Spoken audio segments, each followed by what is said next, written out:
Buenos días a todos, como dicen ahora. Estoy tratando de acostumbrarme a decir a todos. Bueno, buenos días. Espero que esta sea una sesión en que podamos conversar y poder dar elementos que puedan ser útiles para la vida cotidiana de ustedes y también para entender mejor lo que está pasando. Yo quiero contar un poco cómo he visto yo la situación. Yo trabajo en dos lugares distintos.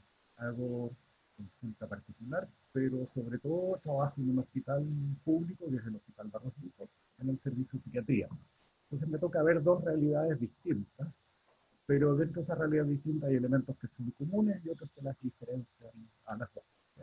Eh, entonces, ¿qué me toca ver?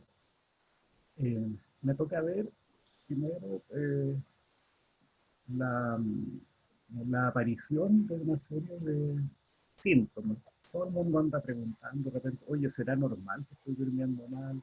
¿Será normal que esto, no sé, he visto tanta gente morirse, en el caso del hospital, de repente, que ya como que no me afecta? Entonces, una primera cosa que he visto es la pregunta que se hace la gente respecto a si serán normal las cosas que estoy sintiendo. Eso es la gran mayoría. Y un porcentaje importante que empieza ya a aparecer con síntomas que uno podría considerar que son algún trastorno específico que requiera atención tanto psicológica como psiquiátrica. Y Me dicen aquí si puedes mejorar el audio. me pasa siempre lo mismo. Voy a tener Ahí que te hablar digo más mejor. fuerte. Voy a tener que hablar Ahí más sí. fuerte. Sí, Ahí ahí sí. mejor. Si parece que grito, es porque tengo que hablar más fuerte nomás. Ya. Ya. Entonces me ha tocado ver eso, gente que se pregunta si es normal lo que está sintiendo, gente que empieza a preocuparse porque aparecen verdaderos trastornos psiquiátricos, y lo que me ha tocado también ver es gente que estando en tratamiento psiquiátrico se descompensa por todo lo que estamos viviendo, y también en parte porque no puede acceder a la atención y al tratamiento que requiere. ¿Ya?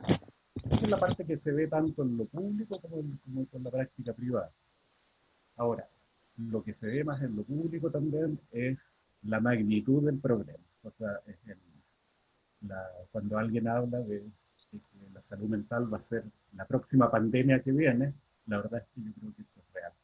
Porque a todos los efectos propios del coronavirus, de los duelos, de las complicaciones que significa, se están sumando la pérdida de trabajo, la el estar encerrado en ambientes que no son los más adecuados para tener una cuarentena, etc. Entonces, en lo público se le agrega a todos esos otros factores como una amenaza mucho más fuerte que lo que se agrega lo que se ve probablemente en la consulta particular. Entonces, eso es lo que me ha tocado ver hasta ahora. Hasta ahí llego nuestra primera Ya. respuesta para seguir avanzando. ¿Y Sí. tú, Roxana, qué te ha tocado ver? Bueno, yo trabajo básicamente en el ámbito privado, en la consulta particular, y yo soy terapeuta familiar de especialidad, y dentro de la terapia familiar me dedico más exclusivamente a la terapia de pareja. Entonces trabajo también en el Instituto Chileno de Terapia Familiar. Entonces me toca ver mucho la intimidad de las familias, de las parejas, ¿cómo se llama? La dinámica, cómo se ha ido modificando cotidianamente con los niños, con las tareas de la casa, con la sobrecarga laboral, con los temas económicos, y cómo se empieza a estresar el núcleo más íntimo de las personas, y que eso va variando muchísimo dependiendo de la edad de los niños, dependiendo de la etapa del ciclo vital y las exigencias que están teniendo, pero también de los contextos. O sea, cualquier familia, digamos, en contexto bastante protegido, ya va a estar tremendamente tensionada probablemente y puesta a prueba la capacidad de adaptarse en muchos ámbitos, pero si le agregamos factores de vulnerabilidad, que es un poco la realidad que ve Lucho, no sé, pobreza, cuadros psiquiátricos previos, cuanto hay más conflictos familiares, y si le agregamos ahí cesantía, problemas económicos, evidentemente el impacto es exponencial. Ahora, tal vez lo más recurrente es la ansiedad. Es la ansiedad, un cierto nerviosismo, una cierta inquietud que todos empezamos a sentir y que es bastante esperable sentir a propósito de toda la adaptación que esto ha requerido. De hecho, en el ámbito clínico hablamos de cuadros o trastornos adaptativos. que es un cierto rango de sintomatología que tienen que ver con estar alerta y estar de alguna manera atento a lo que va ocurriendo y a tener que irnos adaptando. Ahora, en la medida en que esa ansiedad y esa alerta se va agudizando, efectivamente en algún minuto puede transformarse en un problema. Eso, por ahora. Con eso nos hemos encontrado. Ya. Oigan, y pregunta así como, ¿cuándo una familia debe consultar? ¿Cuándo una persona, o una familia, o una persona que vive sola también, porque cuánta gente está sola, tiene que llamar al psiquiatra y decirle, sabe que ya no ve más? O a la psicóloga y decirle, sabes que necesito que nos intervengan aquí, necesitamos ayuda. ¿Cuándo? ¿Cuándo es eso? ¿O creen que vamos a poder, tenemos las herramientas en general para salir? ¿O cuándo saber si necesitamos ayuda? A ver, voy a partir yo. Ya. Susana mencionaba el tema de los trastornos adaptativos. ¿Ya? ¿Qué significa en el fondo un trastorno adaptativo? Significa que hay una situación a la que me tengo que adaptar. ¿Ya? Eh, Estar encerrado en la casa, estar con síntomas de coronavirus o no, el tener hijos que están todo el día dando vuelta por la casa, el tener problemas o no para conectarme a mi trabajo a través de los medios remotos. Es decir, hay situaciones a las que me tengo que adaptar, que tengo a mi mamá que vive sola y no sé cómo llevarle las cosas. Pero a veces, y frente a eso, es normal que yo esté nervioso, que yo esté ansioso, que duerma mal, que ande irritable, que de repente tenga ganas de llorar y no sé por qué, que estoy cansado todo el día. Es normal. Pero cuando esas cosas empiezan, en vez de esos síntomas, en vez de ayudarme a adaptarme, en vez de ayudarme a sacar fuerzas y buscarle solución a las cosas, empiezan a dificultar la adaptación, ahí hay un límite que hay que tener claro. ¿Sí? Yo puedo estar, no sé, con dificultades para dormir algunos días, pero si empiezo a dormir mal todos Ahí los se oye días, mejor. Ya. si empiezo a dormir mal todos los días, eh, puedo estar más o menos irritable, pero si empiezo a andar inaguantable en la casa, generando más dificultades con los demás, todas esas cosas, en vez de ayudarme a adaptarme, en vez de ayudarme a enfrentar la situación, me la dificultan más todavía. Entonces, ese es el primer nivel en el cual yo diría que hay que poner alerta. Es decir, las conductas que están apareciendo en mí, eh, por mucho que yo pueda entender que a lo mejor son normales en cierto contexto, ya están generando más problemas de los que tenía. Por eso se llama trastorno adaptativo, ¿verdad? Porque empiezo a no poder adaptarme por culpa de eso. Entonces yo creo que ese es el primer nivel como para consultar. ¿Ya? Después podemos hablar un poco más en profundidad de cómo distinguir ya un verdadero, no sé, trastorno psiquiátrico o conflicto psicológico que quiera más profundidad. Pero el primer nivel es cuando estoy generando más problemas todavía de los que ya me genera la situación externa. O sea, yo tengo un problema, pero se agrava por mi situación, digamos. O sea, Sí, yo no sé manejar la situación y se pone peor el ambiente porque estoy yo creo que demasiado eso, irritable. porque lo esperable es que uno se vaya adaptando. En el curso de las semanas uno vaya buscando estrategias para adaptarse. Esa es la característica de todos los seres humanos. Buscamos salidas y estrategias. Pero cuando ya esas estrategias no nos sirven y empiezan a aparecer conductas que empeoran la situación, ya es un primer nivel para consultar. Perfecto. Sí. ¿Y qué dirías tú, Roxana? Ahora, yo, siguiendo la línea de lo que decía Lucho, yo creo que efectivamente tenemos que saber que un cierto nivel de respuesta es totalmente esperable y normal. Pero yo creo que si la agudeza de esa sintomatología, a veces de la angustia, a veces de la ansiedad, yo la estoy sintiendo muy fuerte y se prolonga en el tiempo, yo creo que igual ahí aparece un criterio para decir, sabes que tengo que estar atento a esto porque no se me está pasando, si ya van varios días que estoy insomne o lo que empieza a pasar en muchas personas que tienen despertares temprano y cada vez más temprano y sistemático, entonces se empieza a alterar el sueño, a veces se empiezan a alterar los hábitos de alimentación, lo mismo a los niños, ¿eh? Lo mismo a los niños, o sea, uno tiene que observar un poco la evolución de eso, y yo creo que Lucho mencionaba un factor que es fundamental al menos en lo que se refiere a las dinámicas familiares, que tiene que ver con que se pueden empezar a instalar dinámicas que son círculos viciosos para la angustia. a veces rigidez, a veces irritabilidad, mucha frustración, y que a su vez empiezan a contagiar al resto del grupo familiar de alguna manera de tensión, y se empieza a transformar en un problema mayor dentro de la casa, y que ya no es el virus, es la dinámica de cómo nos estamos moviendo y cómo estamos de alguna manera redistribuyendo a lo mejor las tensiones y las angustias donde se están poniendo ahí en la dinámica familiar. Entonces ahí yo creo que hay que estar alerta. Y en ese sentido, yo creo que estoy pensando especialmente partir por mirar un poco lo que pasa en las familias que tienen niños pequeños. Que no sé si ¿me escucha, María Paz? ¿Está bien? Ya. Pensando en ir mirando las distintas etapas del ciclo vital, ¿cierto? Y sobre todo con niños pequeños, hay montones de estudios muy consistentes que el principal regulador emocional de los niños son las figuras principales de apego. Entonces yo creo que ahí tenemos un tremendo desafío como papás o como adultos a cargo, que tiene un lado de exigencia para nosotros, pero tiene un gran lado que somos el principal remedio para los niños también. Entonces, en ese sentido, mientras más posibilidad tengamos nosotros de ir regulando eso que nos va pasando, probablemente los niños se van a beneficiar mucho de eso, y también se van a ir regulando. Entonces, es muy importante estar atento a lo que me va pasando, sobre todo como adulto a cargo, para poder regular, especialmente a los niños, mientras más pequeños, más fuerte eso.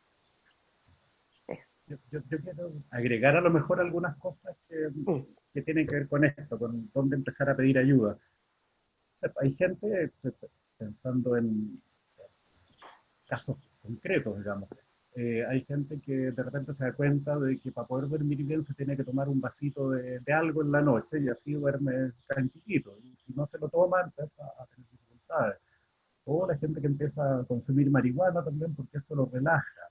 Es decir, cosas que a lo mejor antes eran no sé, un gusto que se daban de repente se empieza a transformar en un hábito que soluciona un problema, pero genera un problema posterior. Entonces, empiezan a aparecer conductas ahí que uno se da cuenta que son desadaptativas. Sí, el consumo de alcohol es impresionante. Ver la fila aquí en el 10, o sea, nunca había visto filas de una cuadra para meterse a comprar alcohol. Es una cosa impresionante. ¿Sí o no? Sí. ¿La gente está tomando más? Los delivery también, ¿no? O sea, Sí. Lo que más reparten es alcohol, probablemente. Sí, la gente está tomando más, ¿ese es el diagnóstico de ustedes? Que se vende sin receta. Pues yo creo Se vende sin receta. Claro. Es relativamente barato y se vende sin receta. Sí. Es como el ansiolítico que está más a la mano. Chuta. Entonces, para mucha gente, exactamente, sin receta, sin diagnóstico. Claro. Qué susto. Sí. O sea, nos vamos a encontrar con más alcohólicos después. Seguramente. Yo creo que sí o sí. Yo creo que sí o sí. Sí. Ya. Y bueno, ¿y cómo funciona? Pensando en este barrio hay mucha pareja. ¿Qué tips o cómo una pareja enfrenta este tema? Porque la gente no está, la gente no está acostumbrada a estar 24/7 con el otro mirándose y con los niños saltando encima y además teniendo que trabajar y con el jefe llamando por un lado, no sé quién, no. ¿Qué han visto en la dinámica de pareja? Podría ser un reality. Sí. Sí, todos podríamos hacer reality. Sí. Bueno, yo creo que ahí pasan varias cosas interesantes. Yo de verdad creo que no vamos a ser los mismos antes y después de la pandemia en estos términos, en términos de las dinámicas relacionales y de cómo nos organizamos familiarmente. Yo creo que hemos avanzado mucho en procesos de igualdad de género, de igualdad de valor, de igualdad de legitimidad, en muchos sentidos, pero hay algo que todavía está muy instalado, creo yo, en nuestra dinámica, y que es la responsabilidad asimétrica respecto de algunos temas que competen con lo doméstico. Y yo pondría el acento especialmente ahí en la crianza. Es como que de alguna manera, y perdónenme los hombres, porque en esto no quiero ser descalificadora, porque hay montones de excepciones que no aplican para esto, pero si tú me preguntas lo que uno ve en la clínica y lo que uno ve que se configura como un problema tiene mucho que ver con esto, con que de alguna manera la responsabilidad de la crianza tiende a quedar en las mujeres. Y los hombres, súper comprometidos, súper puestos, pueden decir, pero si yo colaboro en todo, lo que me digan, yo ahí estoy. Y puede ser cierto, pero no es responsable. La responsabilidad lo tiene uno. Entonces, ¿por qué no me dijiste que había que hacer esto? ¿Y por qué te tengo que decir? Si estamos los dos aquí, yo estoy trabajando igual que tú, ¿por qué te tengo que decir? Es que a mí no se me ocurre. ¿Pero por qué se me tiene que ocurrir a mí? Ya, eso, exponencial 24/7, termina siendo muchas veces una sobrecarga súper grande para uno, en este caso la mujer, pero también la sensación de mucha injusticia a veces, y de mucha rabia y mucha frustración, por el otro lado, porque siento que hago todo y igual la cosa está tensa, igual es complejo. Entonces yo creo que un gran desafío que tenemos ahí es la corresponsabilidad. O sea, ¿cómo lo hacemos para que de verdad los dos estemos a cargo? ¿Cómo lo hacemos para que de verdad yo me pueda sacar del espacio mental a lo mejor un porcentaje importante de cosas que ya no me caben? Como tú dices, tengo que estar contestando el teléfono, tengo que ver la compra por internet, tengo que ver, no sé, o sea, no me cabe. Y yo creo que cuando existen conversaciones de ese tipo, que tiene que ver, yo lo llamaría así, con corresponsabilidad en algunos temas, porque no tiene que ver con quién haga la tarea concretamente, porque muchas veces la tarea se comparte, pero hay un peso ahí emocional que yo creo que en el proceso sostenido en el tiempo genera mucha tensión. Y obviamente de eso se derivan una distribución de roles probablemente distintos, que yo creo que pueden aliviar todo el sistema, pero que además refuerza mucho eh, la, la, en el fondo las dinámicas colaborativas, que a su vez son un tremendo modelo y un regalo para los niños, y para todos, digamos. Pero claramente ahí hay una responsabilidad que es asimétrica, que probablemente son los papás y es la pareja, quien tiene que instalar de alguna manera esas dinámicas. Entonces, en esa redistribución de tareas después, obviamente, mientras más incluidos estén los hijos, mucho mejor. Y que a su vez tiene un tremendo retorno para los niños de validación. O sea, yo soy el encargado de limpiar la puerta o la ventana de tal lugar y está impecable. Y la sensación de competencia, la sensación de logro, yo cumplí con mi parte.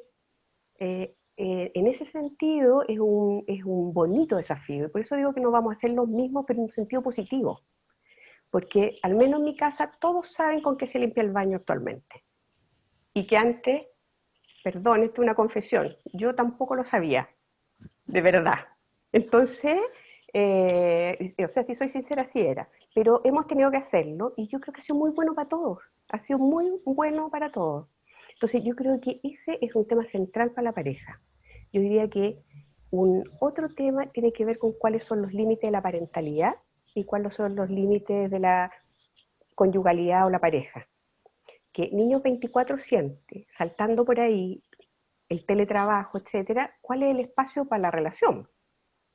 Y la relación de pareja, de verdad, que es una relación que requiere un espacio cuidado, requiere la posibilidad del tú a tú, de una intimidad básica para poder resolver algunos temas, para poder conectar con el otro.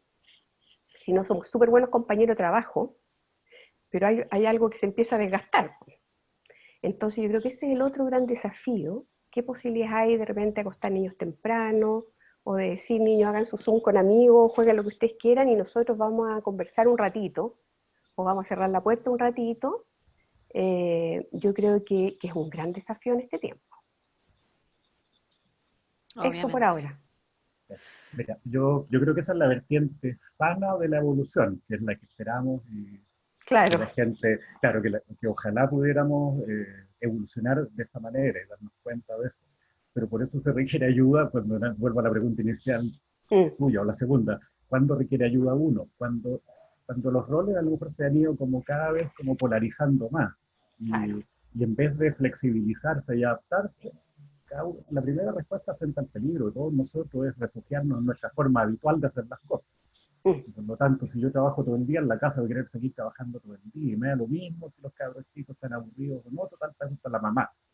Entonces, la versión mm. sana es lo que tenemos que lograr, pero yo creo que cuesta harto Mm. hacer esa forma. Y ahí es donde se requiere la ayuda, de repente que alguien oriente, como la Rosana en este minuto. Claro. Bueno, yo oí, No, por si le sí. sirve a alguien de tip, pero oí una charla de un señor que hablaba del el trabajo remoto, que tenía él y su señor tenían una guagua de 1 año y medio, o sea, ninguna posibilidad y los dos con un trabajo súper demandante.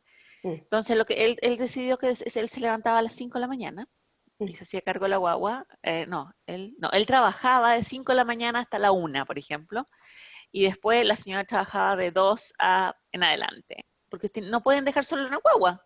Entonces, imagino que hay mucha gente que está pasando lo mismo, que no puede dejar solo un niño chico. Ahí quisiera yo agregar algo que al final, si uno se fija, la salud mental no depende de uno, no depende de uno solamente. ¿Ya?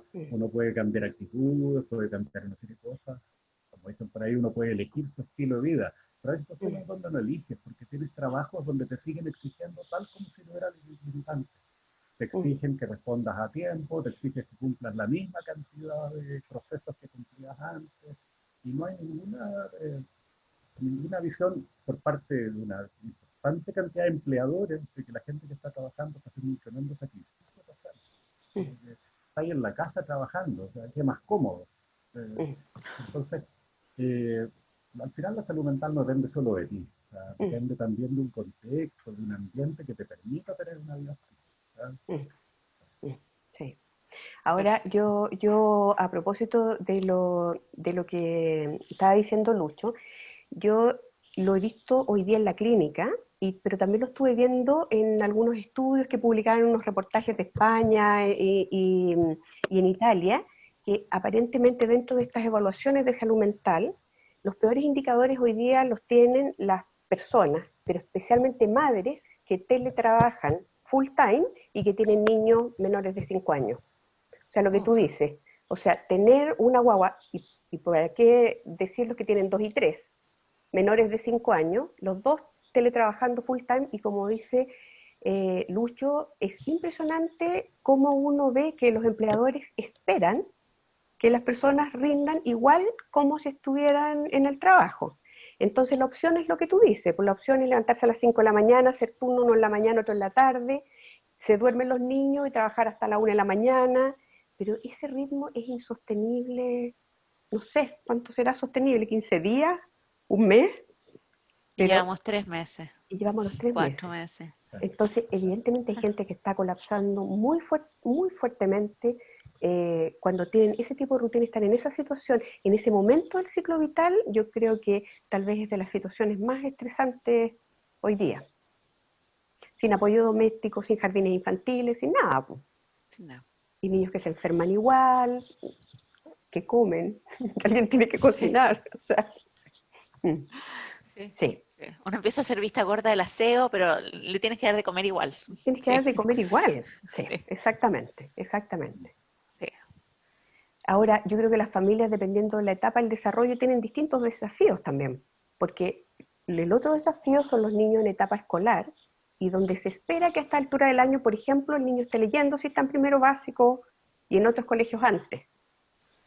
Y papá y mamá, full teletrabajo, y te mandan la cápsula que hay que hacer a una hora específica. Y no, o sea, es insostenible, es insostenible. Entonces yo creo que ahí es donde se empieza a agudizar la ansiedad, la angustia, porque efectivamente es un tironeo que es como sin salida muchas veces. Es muy difícil. Ahí, mira, yo quiero agregar, dar la otra mirada también, la que me toca ver en el Sí, hospital, pues. ¿ya? Donde al final la cantidad de gente que accede al teletrabajo es mínima. Una cantidad importante tenían que seguir trabajando porque son, entre comillas, trabajos esenciales, cosa que al final la mitad o menos lo era, digamos. Y a eso es, además entonces, es aparte del estrés de tener que salir a trabajar, de poder contaminarse en la micro, en el metro, de tener que estar exponiéndose, tener que volver a la casa y encontrarse con estas mismas dinámicas, que los niños están encerrados, que están aburridos, que no pudieron hacer la tarea, que no tienen conexión, etcétera, etcétera. Entonces, súmale a todo lo que estamos conversando, súmale todo eso. Ahora, entonces, y súmale, que no sé, porque, no sé, viven en 50 metros cuadrados. ¿Ya? Sí. ¿Ya? Y entonces, la pregunta que uno se hace, ¿es posible que haya salud mental en eso? Pero cuando uno piensa en lo que se nos viene, eso es lo que se nos viene. Entonces, a todo esto que son las medidas adaptativas, yo creo que en algún momento van a aparecer las enfermedades propiamente tal. O sea, como Rosana mencionaba antes, lo esencial de este periodo es la angustia, la incertidumbre, el miedo. Y si ustedes se fijan, el mensaje que estamos recibiendo todos los días es que lo peor está por venir. O sea, y es así, o sea, hace meses que venimos, mira, estamos mal, pero el próximo mes sí que vamos a estar peor. El próximo mes sí que vamos a estar peor. Y lo peor es que es cierto. Lo peor es que ha sido cierto. Entonces existe una cierta, como un temor ya instalado de que ya viene algo que va a ser peor. Pero antes mencionamos al principio que es sobre la enfermedad se agregan las consecuencias económicas que atrae. Y eso es algo que no podemos soslayar. Nos va a tocar a nosotros en la consulta particular de gente que le bajaron el sueldo en un 30%, en un 50%, de gente que tenía una pequeña productora de algo y ahora no tiene trabajo, de gente que era independiente y hace tiempo que nadie lo contrata. Entonces, se nos va a venir todo eso, porque al virus se le va a sumar todas esas consecuencias. Y en el hospital se nos va a venir la cesantía así con toda su dureza. Se nos va a venir el hambre, se nos va a venir las ollas comunes, todo eso, todo lo que está pasando. Entonces, la pregunta es ahí, salud mental. ¿Qué va a pasar con nosotros ahí? ¿Cómo nos podemos ir adaptando a todo eso? Porque tiene que haber mecanismos de adaptación. O sea, tiene que haber alguna forma sana de salir de todo eso. Pero también van a empezar las enfermedades. O sea, el cerebro mantenido a estrés continuo durante 3, 4, 5 meses se enferma. ¿Y cómo se enferma? Se enferma trastornos ansiosos y trastornos depresivos. Son las dos formas principales de enfermar. Y esas están muy influenciadas por todo este ambiente, como el estrés ambiental, por ejemplo, las condiciones concretas en las que estamos viviendo esta pandemia. Entonces, yo creo que se nos vienen también enfermedades mentales, o sea, depresiones, ansiosos, y la gente va a tener que tener dónde acudir por ayuda. Entonces, yo creo que todas estas condiciones en las que estamos viviendo, de que no vamos a salir igual de la pandemia, no vamos a salir igual. Y yo también diría que vamos a salir más enfermos, aparte de todo. Sí, vamos a salir más enfermos. Bueno, ¿y qué pasa? Porque también hemos hablado de familia, pero aquí me preguntan, ¿qué pasa con la gente que vive sola, que lleva meses viviendo sola? Estoy viviendo sola, sí. A propósito Sí. que no nos olvidemos que en algún momento yo creo que tenemos que pensar un poquito juntos en cómo cuidarnos en este contexto. A propósito de lo que dice Lucho, que vamos a salir más enfermos. Bueno, pero yendo a lo que tú dices, yo creo que la gente que vive sola es muy, muy difícil, porque en el fondo, desde la primera infancia, pero también en el proceso de la vida, cada vez está más claro que el principal regulador emocional que tenemos son los otros. Es la relación con un otro cercano, es la mirada empática de alguien que nos conoce y nos dice, yo sé que estás cansado, no sé, me imagino el personal médico, por ejemplo, que lo está pasando pésimo, pero te está esperando con sopita calentita, y la verdad es que la mayoría de las personas que trabajan en primera línea como personal médico hoy día están solo en sus casas, porque tuvieron que irse todos los demás a otros lados por proteger la familia, en el fondo funcionan como COVID positivo, digamos. También están todas las personas que viven solas y que ahora están o teletrabajo o sin trabajo, pero solas. Y eso yo creo que es mucho más reiterado, esa situación en adultos mayores. Entonces es una situación emocional bastante compleja, donde yo creo que la angustia y la ansiedad efectivamente pueden ser exponenciales. Entonces yo creo que ahí tenemos una tarea a propósito de los contextos, de buscar maneras de acompañarnos. Y ahí yo creo que hoy día hay que usar la tecnología a nuestro favor a como de lugar, por más que en algunas épocas prediquemos antipantallas y etcétera, yo creo que hoy día es el principal medio por el cual nos acompañamos.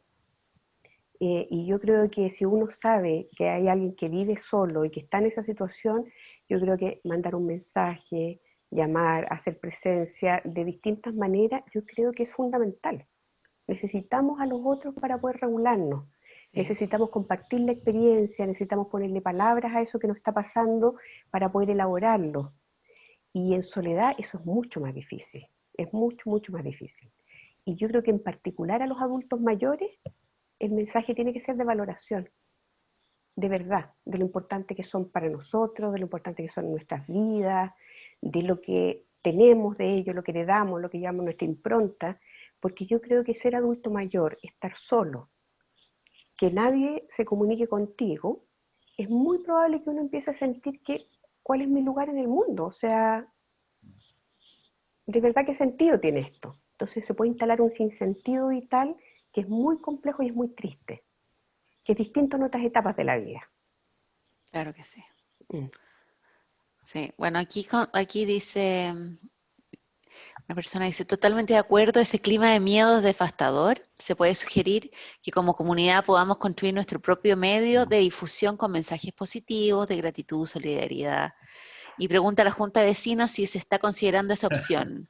Bueno, les cuento, este canal es para eso.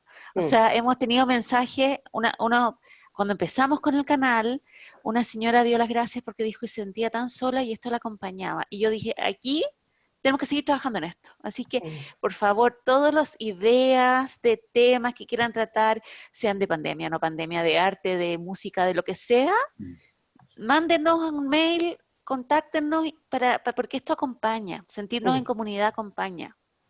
Sentir que yo le importo a mi vecino es súper importante. ¿No es cierto? A ver si pueden agregar ustedes qué cosas protegen, qué cosas tenemos que preocuparnos de nosotros y de los otros que nos rodean, cómo podemos ayudar. Mira, lo terrible de este virus, y lo ahí particularizo en este virus, o esta pandemia, es que cuando vimos que la única manera de defenderse era alejarnos de los demás, separarnos, incluso el concepto de distanciamiento social, que me parece muy malo, debería ser distanciamiento físico, no distanciamiento social. Y entonces, como dice Rosana, el principal regulador de nosotros, de nuestra vida emocional es el contacto con los demás, la interacción con los demás. Que nos estaban diciendo que para protegernos de este virus teníamos que dejar de lado eso. Entonces, es súper difícil ese equilibrio, esa ecuación. Entonces, hay que buscar cómo es, Roxana, Luis, ¿podrías hablar más fuerte, por favor? Se te escucha muy bajo. Ya. Mi micrófono es muy malo. No, va a tener que invertir en otro micrófono. Sí. Ya. Sí. Te vamos a regalar uno. Ya, sí, perfecto. Oye, entonces la ecuación esta es bien difícil, el equilibrio de distanciarme de los demás, pero al mismo tiempo mantener el contacto. Y ahí viene todo lo que dice Roxana de cómo usar los medios virtuales. Pero yo creo que otro tema, otra forma de hacerlo es lo que está haciendo la Junta de Vecinos, que es trabajar juntos. O sea, no solo que se preocupen de mí, sino que sentir que yo puedo aportarle algo a los demás. No solo que me aporten a mí, sino que el sentirme útil, sentir que yo puedo aportarle algo a alguien, es muy sanador. Es como ir reconstruyendo comunidad.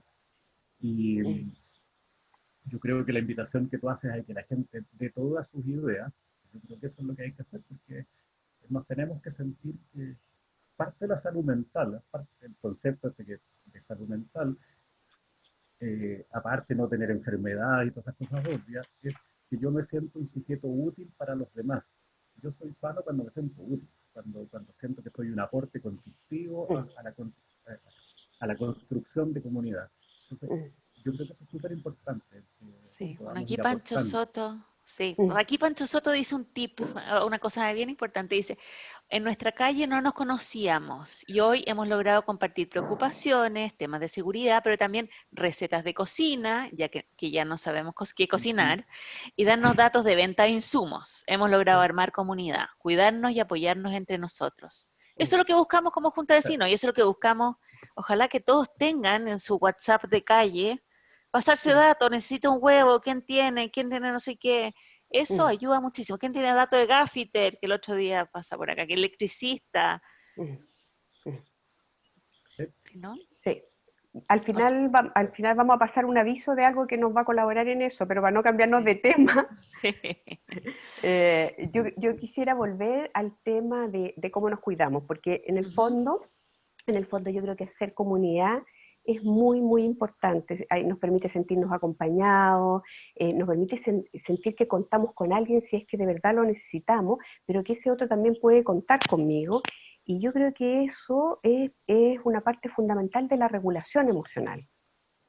Ahora, si pensamos en cómo cuidarnos, un tema que ya se ha estudiado también en España y en Italia, los países que lo golpearon más fuertemente antes que a nosotros este tema, es el tema de regular la información. Parece que es un tema fundamental, o sea, ya se ha evaluado y por eso le han puesto este nombre que es como la infodemia, que es el virus de la información, pero mucha información errada, mucha información alarmista. Sabemos que los medios necesitan tener rating y por lo tanto probablemente se va a difundir eso que impacta más. Entonces, lo que dicen los estudios es que hay que estar suficientemente informado para poder tomar tus decisiones de la manera lo más informada posible. Pero eso requiere cierto tipo de información y cierto grado de información. Todo lo demás probablemente te va a agregar angustia. Y yo creo que ahí uno tiene que conocer cuáles son los propios límites y de verdad tener acceso a información fidedigna que regule y que no desregule. Porque efectivamente estar tan expuesto nos desregula a todos. Y esta sensación alarmista y esta sensación de catástrofe, que hay un ámbito que es realidad, indudable, pero hay otro ámbito que puede ser sensacionalismo y que nos puede agregar un peso que es totalmente innecesario y eso es algo que podemos regular en el día a día. Ahí hay un tip de autocuidado. Apagar la televisión y la radio. Cuidado con las redes sociales. Si Sí. es para escuchar música, Filtrar las redes sociales. y si es romántica y canta, y si es rock, y A mí perfecto. me consta que Rosana escucha música porque somos vecinos. Y Es verdad, romántica. es verdad. Y Vivo al romántica. lado, exactamente. Y romántica, así que Sí, se cuida, sí, está bien. es verdad, es Bien. verdad. Muy bien. Oye, Bueno, sí, dale, Lucho. no, dime. No, pregunta. Mira, ahí yo tengo mis sesgos profesionales también, ¿eh? Y mis intereses, y había una pregunta por ahí que hicieron en el chat que me pareció interesante, que tiene que ver con una cosa que el ministro de Salud dijo, el nuevo ministro de Salud dijo en unas primeras conferencias, cuando le preguntaron por qué en Cerro Navia, en La Pintana, entonces había más personas enfermas, él habló de un concepto que eran los determinantes sociales, ¿ya?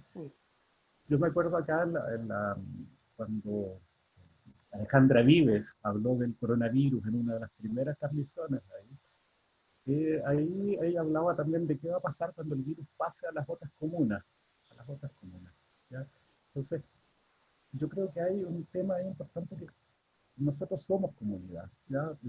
Eso uno lo vive en este barrio, pero hay otros lugares donde no hay vida comunitaria, donde la gente está más aislada que nosotros, etc.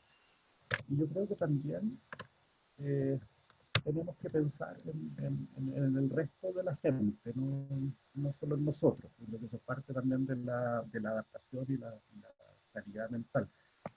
Se oye Y, muy despacito, por sí, si acaso. y hay gente acá que la está pasando más mal. Yo creo que eso es, yo creo que una parte importante también de las cosas que hace la Junta de Vecinos ahora tiene que ver con ser solidarios con otros, que están peor que nosotros y que tenemos que ser capaces de verlo.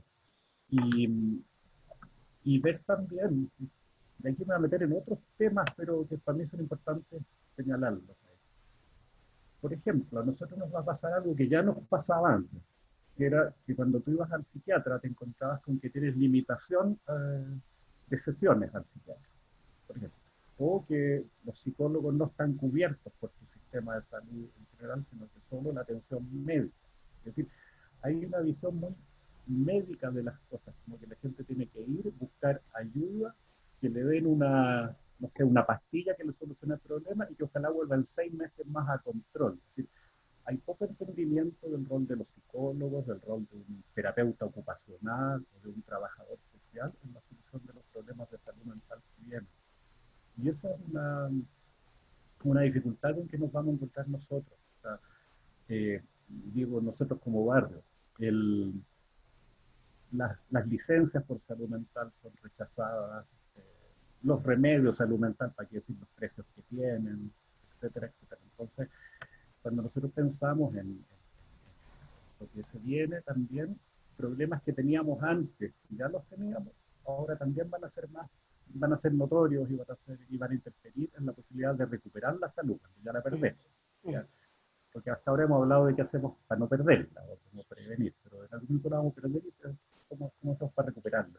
Entonces, yo creo que es importante también eh, el, el tratar de entender cómo afecta esta pandemia a todo nuestro sistema de salud, tanto el sistema privado como el sistema público.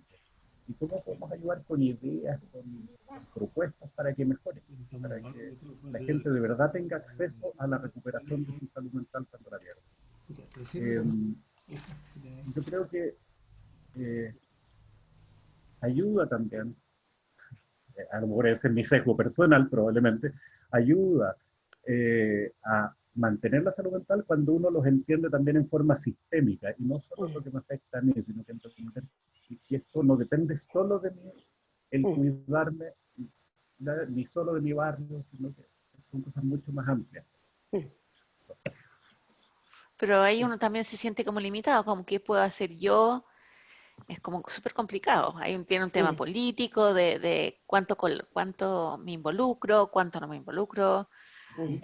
Es bien complejo el tema. Sobre todo que todo el mundo está hablando además que lo que pasó el 18 de octubre, pasado esto, se viene peor. O sea, obviamente la gente va, si antes estaba reclamando porque era mala la salud, ahora va a reclamar porque tiene hambre, o porque está sin trabajo, porque su familia lo está pasando mal, sus hijos. Sí. Ahora no, dale, Lucho. Dale. No, dale tú, dale tú. No, termina la idea nomás, sí. No, es que yo creo que cuando uno habla de sentirse aislado como persona y lo mal que hace eso, también como comunidad sentirse aislado no hace bien. O sea, yo creo que es importante entender que hay cosas que pasan más allá de nosotros mismos y que, tal como tú dices, no dependen de nosotros directamente. Hay mucho que podemos hacer ahí.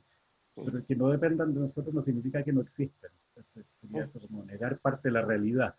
Y eso no es sano. Entonces, creo que es bueno verlo también, porque no tengo la solución, pero sí creo que es parte del problema de poder analizar un poco más allá de lo que nos compete directamente.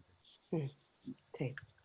No, lo que yo quería agregar a propósito de esto que tú dices, que a mí me parece súper importante poder mirar esto en el contexto más amplio, pero también si nosotros llevamos esto a nuestra comunidad y que parte de lo que favorece significativamente la salud mental es actuar en red, es poder moverse en red, es sentir que uno tiene una red que de alguna manera te sostiene, que son manitos invisibles ahí que le puedo pedir un huevo, como dices tú, o me pueden pasar la receta, pero puede actuar también en este sentido. O sea, yo pienso que si nosotros hacemos comunidad y construimos buenas redes de apoyo entre nosotros, en la eventualidad de que algunas de esas cosas que tú mencionas, Lucho, también nos impactan, digamos, también podemos pensar maneras de resolverlo. No sé, yo me imagino podemos armar una pequeña red de profesionales del barrio, con alguna, por ejemplo, ajustes de aranceles, lo que sea para los vecinos, algún pro bono que podamos, porque si somos comunidad, sabemos quiénes somos, qué nos está pasando y tal vez cómo nos podemos colaborar y apoyar. Porque tal vez el problema más amplio y más sistémico vamos a poder aportar así, pero en un granito de arena nomás. con nuestro cercano, con nuestra red, a lo mejor el aporte puede ser un poquito mayor. Eso. Cierto. ¿Sabes qué? Yo quería volver a una primera pregunta que tú hiciste. ¿Cómo reconocer cosas en las cuales uno necesita ayuda profesional? ¿Ya? Yo creo que Rosana fue súper clara en términos de ver cómo conductas, eh, entre comillas, normales tienen un cierto límite y en algún minuto empiezan a ser perjudiciales para la dinámica familiar o para personas individuales, etc. Y yo creo que hay también el cuándo pedir ayuda psiquiátrica, no lo digo para que pidan ayuda con psiquiatra, sino que tener un límite ahí de saber cuándo los medicamentos son útiles o no, porque así como la gente busca en el alcohol un medicamento que es sin receta y relativamente barato, también de repente busca en fármacos alivio a cosas que no necesariamente son enfermedades y que no se solucionan con medicamentos. ¿No?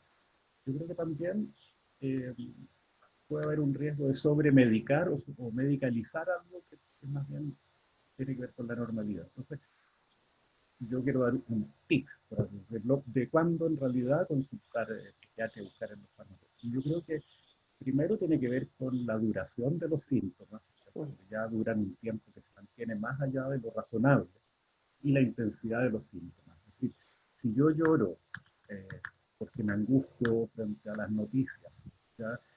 Y eso ocurre de vez en cuando, es distinto a que si yo ya no puedo ver noticias porque cada vez que las veo lloro, o cada vez que me preguntan cómo estoy lloro, o cada vez que lloro, además siento que ese mismo día no tengo ganas de comer, no tengo ganas de duermo mal en la noche. Es decir, no basta con un síntoma para sentir que yo estoy enfermo, el síntoma que se tiene intenso, sino que es esta sensación de que yo ya no soy el mismo. Yo ya, algo me pasa que ni yo entiendo, que ya mis reacciones no son las mismas que yo hubiera esperado, las conductas no son las mismas que yo tenía antes, y algo raro me pasa. Incluso la gente lo verbaliza así, no sé qué me pasa. ¿Ya? Y yo creo que esa es la sensación que marca la diferencia entre estar teniendo síntomas, en los cuales me puedo ayudar o no con medicamentos, a estar de verdad empezar una enfermedad que ya como que es autónoma, ya no dependo solo de las cosas externas que me ocurren, sino que empieza como a desarrollarse por sí sola y empeorar cada vez más. Entonces, esa sensación de no sé qué me pasa, yo creo que es súper importante para poder diferenciar cuando pedir ayuda, cuando puede haber un cuadro clínico propiamente tal. Súper. Ya. Y tips como para la familia, como lo que te dicen siempre, dejen el sueño, como cosas así, como que ojo con estas cosas. ¿Qué diría?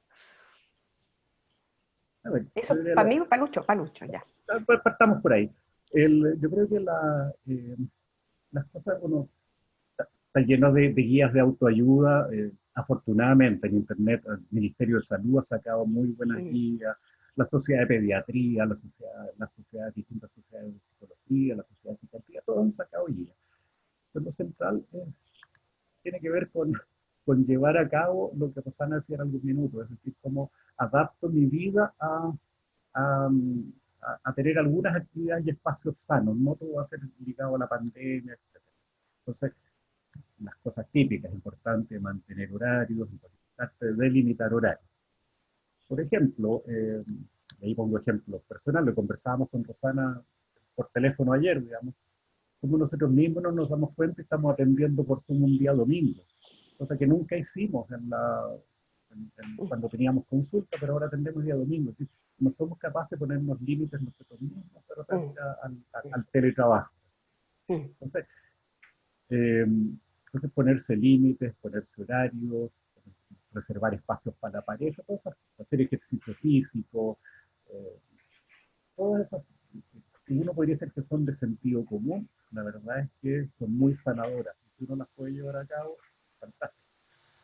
Eh, yo creo que esas cosas ayudan. Y abstenerse en lo posible del alcohol como medicamento, disminuir el consumo de cualquier sustancia que haga mal, la ansiedad lleva a fumar mucho más, lleva a comer mucho más, ocuparse de ir dándose cuenta de las cosas por donde estoy fallando, por donde estoy poniéndome en riesgo. Yo creo que eso es lo central. Roxana, ¿tú tips? Sí, yo concuerdo con Lucho que hay un montón de cosas que uno ve en todos lados y que puede bajar digamos, y seguir, pero tal vez algo que yo considero esencial es como bajar la exigencia, en el sentido de verdad tomar conciencia de que esta es una situación de excepción real en todos los ámbitos, desde lo económico, lo práctico, lo familiar, lo emocional. Entonces, si yo estoy esperando de alguna manera hacer las cosas como antes, yo creo que voy a estar instalando una expectativa y totalmente irreal, pero además que va a generar una presión interna tremenda. Entonces, yo creo que de verdad hay que poder tomar conciencia de qué es lo esencial para mí ahora. Hay gente que dice que es como la comprensión valórica de en qué estamos, sopesar, valorizar, y decir, ¿sabes qué? Para mí si lo esencial es que los niños estén bien, a lo mejor voy a soltar algunas exigencias del colegio, voy a soltar esto otro. De verdad, si no es esencial, tal vez no es el momento. Pero para eso tiene que haber un proceso reflexivo donde uno conecte con la realidad de lo que estamos viviendo. Si yo estoy todo el rato presionando para que pase luego, probablemente voy a estar angustiado porque no es controlable. Y la incontrolabilidad es el principal factor generador de angustia. Por lo tanto, es como la aceptación de que estoy en esto, sopesar en términos, para mí, personales o familiares, con tu pareja, lo que sea, poder sopesar qué es lo esencial para nosotros. Y yo creo que es ahí donde hay que poner el foco. Ahora, algo que es muy desde el mindfulness, pero que yo siento que ayuda, que tiene que ver con intentar, a uno no le va a resultar siempre, pero conectar con cosas del día a día que sí disfruto. O sea, de verdad, si a propósito de que estoy en la casa, me levanto justo a la hora para teletrabajar y duermo una horita más, qué rico. Pero poder conectar con eso también. ¿Sabes qué? Me tomo un café calentito en la mañana y está exquisito, o me voy temprano a la cama con mi escaldazono, que no lo puedo hacer nunca. Ya, qué rico. Pero para eso hay que tener la suficiente conciencia de sí mismo para poder conectar con esos pequeños disfrutes, o que los niños se pasaron a la cama y que son cosas que uno nunca va a poder hacer. Porque si estoy centrado en todo lo que perdí, en todos los duelos que no he visto más a mis amigos, que nunca más me ido a dar una vuelta no sé qué, que nunca más me he tomado el café no sé dónde, probablemente la angustia y la frustración va a ser exponencial. Ahora, yo siento que este es un trabajo que es sencillo, que es cotidiano, pero que es posible. Y de verdad puede calmar mucho, puede calmar mucho. Y con los que tienen niños chicos en la casa, hay que pensar en el modelo finlandés, que los niños entran entre 4 a 8 años al colegio, dependiendo si tienen o no tienen habilidades prelectoras, por ejemplo. Ahí ellos evalúan, ¿no?, ciertos tips. Por lo tanto, dentro de los 4, entre los 8 a nadie le importa. De verdad que a nadie le importaba leer igual después, porque los niños se desarrollan a ritmos asimétricos. Entonces, si no aprendió este año, no aprendió, no le va a pasar nada, pero necesita tener una actitud positiva frente al aprendizaje. Por lo tanto, que haga poquito pero contento. Con eso estamos muy bien. Pero la casa va a ser su laboratorio mejor que el del colegio.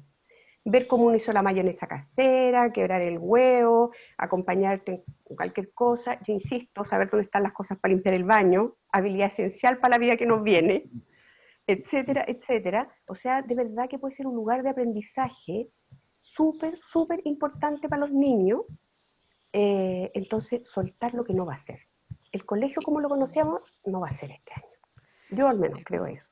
No, obviamente. Y los niños están, no sé, yo hablo por mi hijo, que está ¿Mm? feliz en la casa, como que se adaptó. Está feliz en la casa, está feliz tenerme 24/7, aunque igual estoy trabajando y reclama, mamá. Pero al día me pregunta, bueno, ¿y cuándo es tu primera reunión mañana? ¿Cuándo es tu última reunión? Para saber cuándo va a estar conmigo, porque Qué me tiene exclusiva. Así. Ahora, O yo Eso, creo sea, que eso, eso los niños no lo podían vivir antes. O sea, eso es nunca. un regalo. Tenemos que valorarlo, ¿no? Y valorarlo nosotros como papá. Con nosotros como papás, exactamente. mira, yo creo Pero que para eso hay que tener conciencia de eso. eso Dale. tenemos que aprender de los niños, esa Exacto. capacidad de adaptación que tienen de repente y disfrutar esas cosas. Mm. ¿Por qué te lo digo yo? Porque yo creo que ustedes no se imaginan la cantidad de gente que me pide a mí remedios para poder trabajar más horas o para poder dormir más profundamente las pocas horas que duerme. Si la gente trata de funcionar como si no pasara nada, como dice Rosana, como diría Rosana, tratando de no soltar nada, como que yo tengo que ser capaz de responder a todo esto. Personas que me piden que no lo necesitan para nada, remedios para el déficit atencional, para poder concentrarse más y poder trabajar más horas. Entonces, yo creo que lo primero es lo que dice Rosana, entender que esta es una cosa tan especial que no puedo rendir, no puedo responder como estoy acostumbrado a hacer, ni nada. Es como aceptar las limitaciones que uno tiene. O sea, Rosana lo dice en el sentido de la vida familiar, las relaciones, yo lo digo también en el sentido biológico. Aceptar de que en realidad yo no puedo llevar este ritmo y dormir 6 horas diarias y querer funcionar como si no pasara nada. Yo creo que eso es importante. Aceptar de que me van a retar porque no tengo la cuestión a tiempo, pero no es lo importante, no es lo trascendental. Lo trascendental es que estoy vivo, que estoy cercano a mis seres queridos, que estoy la gente pide ayuda en pastillas de algo que en realidad no se puede, y no solo no se puede, no se debiera. Uno debiera entender que la persona es. O sea, pararnos en la vida y decir qué es lo fundamental para mí y eso valorarlo ahora y lo demás, chao nomás. O sea, si no he podido hablar con no sé cuántas personas, si no, podré después. Podría después, sí, sí. Sí, ¿no?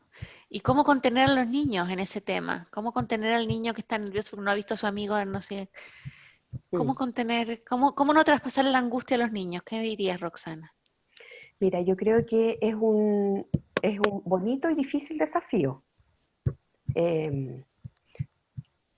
Así, o sea, porque somos el principal regulador de nuestros niños y somos la principal figura de apego, es probable que los niños vivan esta realidad en directa relación con cómo la estamos viviendo nosotros.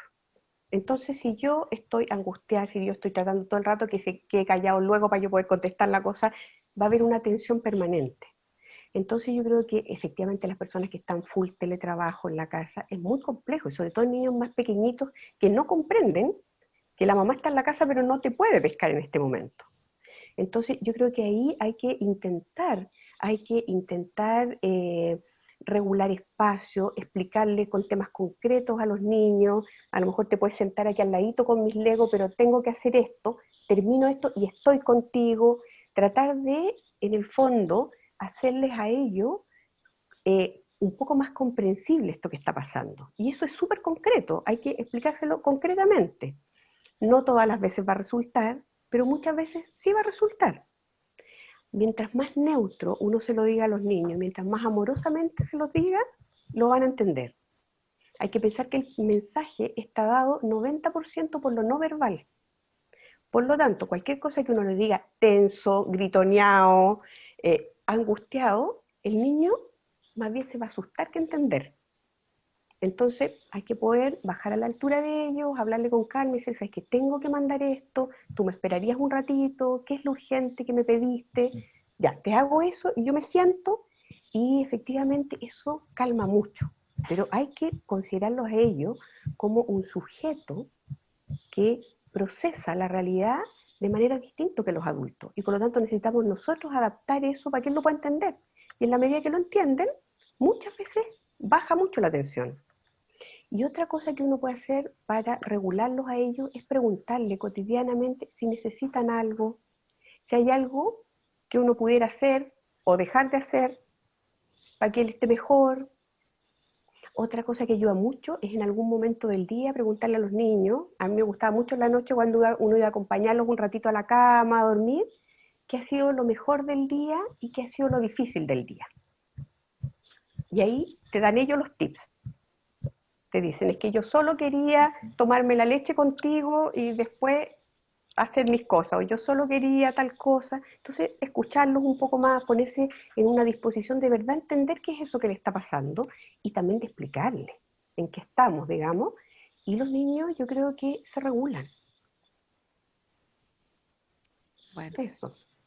1.000.000 de gracias y estamos llegando al final de la hora. A todos contarles que esta grabación va a quedar en YouTube, lo vamos a pasar a YouTube durante la semana en el canal PDBN. que los pueden encontrar todas las grabaciones anteriores. Y Roxana va a pasar un tip de una cosa que estamos trabajando. Sí, La esto Junta es un Vecina, aviso, es un aviso Sí, al barrio. Hemos de estado utilidad pensando, pública. de utilidad pública, con Lucho, y lo tenemos listo ya, y con María Paz. Entonces armamos un WhatsApp solidario, que se llama Trueque y Más. Les va a llegar el link. Pero es un WhatsApp que tiene como regla que nada se vende. Solo se aceptan trueques, donaciones, regalos, pero también peticiones. Si alguien dice, oye, alguien tuviera tal cosa que me prestara, ese es el lugar, ¿ya? Vamos a mandar el link para que se meta solo el que esté interesado, porque va a haber intercambio ahí de todo tipo, esperamos. Así que es algo que mañana María Paz lo va a publicar para los que quieran acceder y ser parte de ese grupo del barrio de trueques, donaciones y regalos. Y la idea es que la gente que tenga alguna cosita, pasan el dato por ahí y por interno se coordinan, para que no nos saturemos entre todos, digamos, y no quede toda la información ahí. Así que mañana les va a llegar el link para los que estén interesados. De hecho, ya hay gente que lo único que espera es que llegue luego porque ya tiene cosas que ofreció, así que Sí, esperamos que ya, aparezcan los datos al tiro. Sí. eso. Están pidiendo aquí que vamos a tener que seguir con esta temática, así que los voy a tener que preguntar de nuevo. No, feliz. Ya, Gracias, ya, gracias por acompañarnos, por ya, invitarnos. bueno. Gracias a todos, tengan un Muchas gracias súper a todos. domingo, disfruten el sol, el día precioso y todas las ideas de ayuda y de colaboración, y si quieren participar en la Junta de Vecinos, todo es bienvenido, ¿ya? Así que nos vemos la próxima Estén muy semana. bien. María Chao, Paz, chao. chao. Gracias, María Chao. Paz. Chao, Chao, chao. muchas gracias. Chao. Chao.